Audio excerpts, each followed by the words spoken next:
Digo, hay una incertidumbre con lo que va a pasar con el fondo y el escándalo de que el fondo nos quiera dar plata otra vez para que la fuguemos, ¿no, Alfredo? Así es. Para mí va a ser el papelón más grande de su historia, la del Fondo Monetario Internacional, dándole más dólares a un gobierno, un país que no cumple acuerdos, que es insolvente, que además se tiene la experiencia de el crédito anterior de casi 57.000 millones de dólares, de los cuales desembolsó 44.500 millones de dólares. Y lo más sorprendente de todo es que el recorrido burocrático del acuerdo todavía no está cumplido.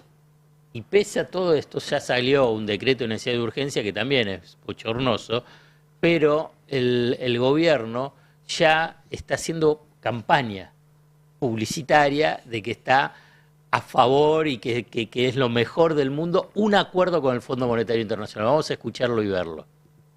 Mejor gobierno de la historia firmó el decreto que implica el acuerdo con el fondo, donde por primera vez el fin del mismo es reparar el daño que la política le ha provocado a los ciudadanos vía el abuso del gasto público.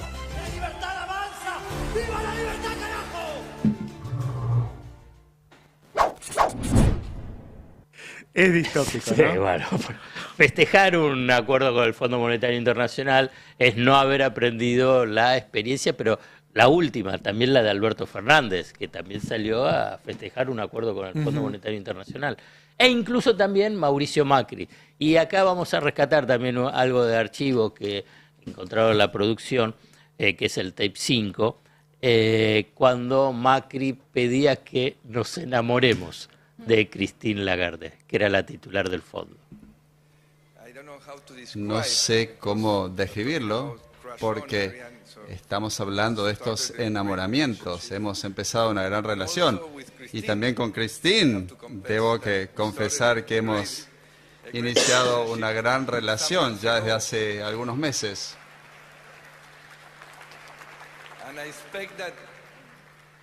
Y espero que funcione muy bien y que lleve a que todo el país termine enamorado de Christine. Es mucho, ¿no?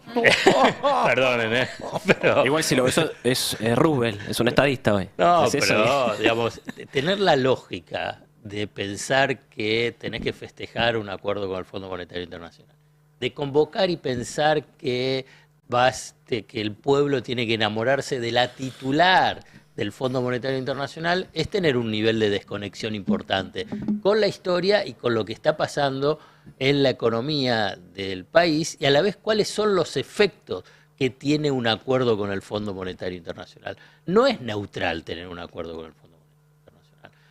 Vos fíjate que, y lo último que voy a rescatar también de archivo, en este sentido de que se abrazan y que piensan que es lo mejor un acuerdo con el Fondo Monetario Internacional, y después de convocar a que el pueblo argentino se enamore de Christine Lagarde, fíjate que al año,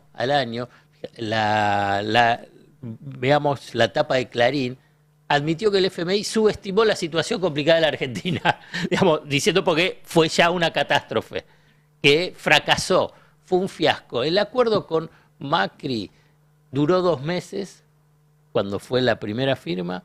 A los 2 meses se firma un nuevo acuerdo y ya al año y medio ya fracasó. Tuvo que pedir más plata. Por eso. Pidió plata, se la comió y tuvo Sí. que pedir más. Fue un fiasco.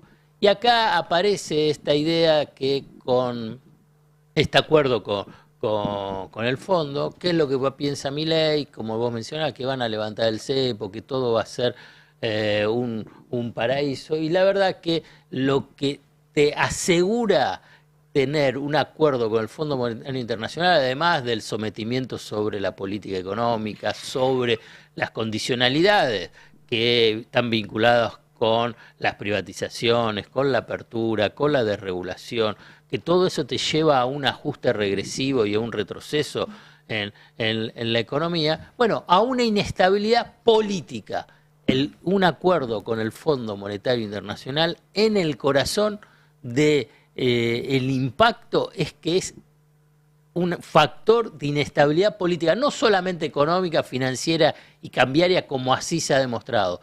Todo acuerdo con el Fondo Monetario Internacional, y uno lo ve a lo largo de la historia, no solamente de Argentina, uno puede ver qué es lo que pasó en Ecuador, en México, en Turquía, en casi todos los países donde hubo acuerdo y hay acuerdo con el Fondo Monetario Internacional, que es un potente desestabilizador de la política. Por eso los políticos, cuando piensan que con un acuerdo con el fondo les libera, los alivia, en realidad están cayendo en la trampa con el fondo. Dicho esto, quiero mencionar, digamos, poniéndome del otro lado del mostrador en el sentido para analizar lo del fondo. Lo del fondo es un papelón.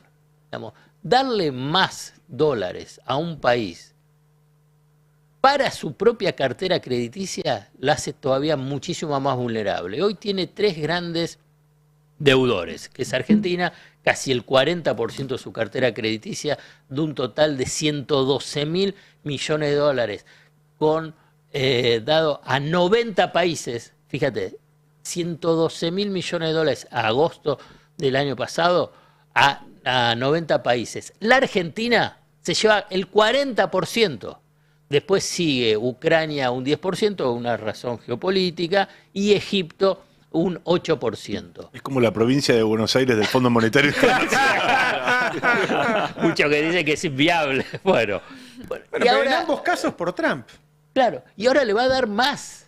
Le va a dar más, que puede llegar a ser la mitad de su cartera crediticia.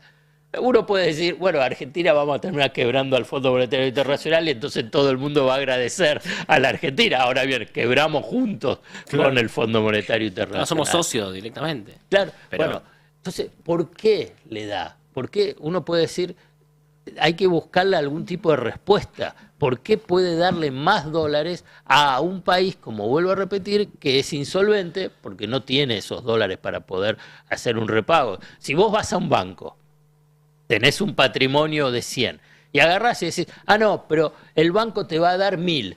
Bueno, está claro que el banco se equivocó. El banco no puede dar porque sabe que ese deudor no le va a devolver la plata. Y a la vez también es que concentra la cartera crediticia. Y además no cumple los acuerdos, porque no son incumplibles los acuerdos, por eso cada tanto va a haber en las futuras negociaciones lo que se llama los waivers. Perdón. Bueno, perdón, ¿por qué? Porque no alcancé la meta de acumulación de reservas, perdón porque es justo este mes con el tema del déficit fiscal no alcanzó la meta y así sucesivamente. Perdón porque no avancé con la reforma previsional y cada una de esas renegociaciones agudiza el sometimiento y el condicionamiento de la economía. Bueno, pero ¿por qué lo hace? Entonces ahí es donde aparece Estados Unidos, para tratar de entender, digamos, qué es el Fondo Monetario Internacional como un instrumento político, no exclusivamente financiero. Estados Unidos es el dueño del Fondo Monetario Internacional, tiene casi el 17% de la cuota, o sea, del capital del fondo, por consiguiente es el principal aportante y es el brazo financiero de su estrategia geopolítica regional. Y si vos hoy ves el mapa de América Latina, del mismo modo, también cuando fue lo de Macri, ¿qué es lo que encontrás? Izquierda encontrás en los otros países. Nosotros por ahí no la vemos porque estamos tan metidos en este mundo. Chile, Uruguay, Brasil, Colombia, México. Exacto. Entonces, sí, bueno, mantengamos a este muñeco porque es el único que por lo menos tiene esta línea de derecha, ultraderecha y además de alianza. Entonces, ahí hay una definición política para dar un crédito que es un papelón. Porque no hay ningún tipo de justificativo que le pueda dar más dólares a un gobierno, a una economía que no tiene esos dólares para repagar. Alfredo, hay algo que a mí me parece también muy, muy paradójico de esto, es que un gobierno que permanentemente